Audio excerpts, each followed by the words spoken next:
ناظرین کرام، کورونا کی موجودہ صورتحال میں خود کو الگ رکھنا کیوں ضروری ہے؟ یہ سوال آج ہر عام و خاص کی زبان پر ہے، اور یہی وجہ ہے کہ عوام سخت پابندی کے حکومت کے بار بار اعلانات کے باوجود گھروں میں آئسولیٹ کرنے سے گریزاں ہیں۔ آج ہم اس سوال کا جواب ڈھونڈنے کی کوشش کریں گے کہ اپنے آپ کو گھر میں رکھنا کیوں ضروری ہے۔ سب سے پہلے یہ جان لیجئے، کورونا وائرس منتقل ہونے پر 5 دنوں یا پھر زیادہ سے زیادہ 14 دنوں میں اپنی علامات ظاہر کرنا شروع کر دیتا ہے۔ اگر کورونا وائرس کو کوئی انسان نہ بھی ملے تو یہ مختلف سطحوں پر چند گھنٹوں سے لے کر چند دنوں تک زندہ رہ سکتا ہے۔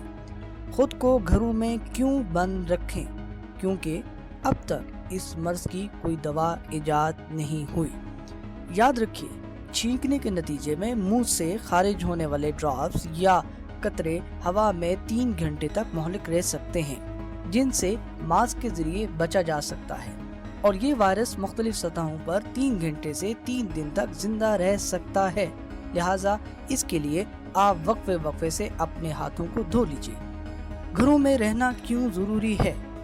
فرض کیجئے کوئی ایک شخص اس وائرس سے شدید متاثر ہوتا ہے اور وہ اپنے ساتھ دیگر افراد کو بھی متاثر کرتا ہے، اور ان افراد سے چند اور افراد متاثر ہو جاتے ہیں۔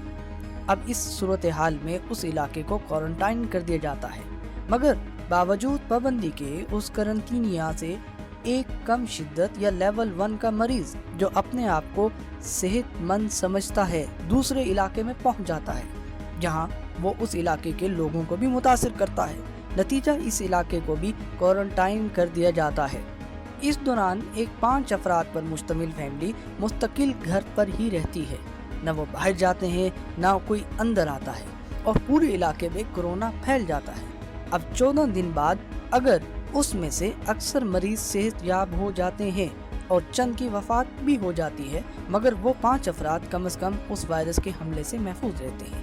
ناظرین کرام، وہ محفوظ فیملی، وہ محفوظ خاندان آپ کا بھی ہو سکتا ہے اگر آپ گھروں میں رہتے ہیں۔ گھروں میں رہیے، محفوظ رہیے، اپنا اور اپنے پیاروں کا خیال رکھیے، پاکستان کا خیال رکھیے۔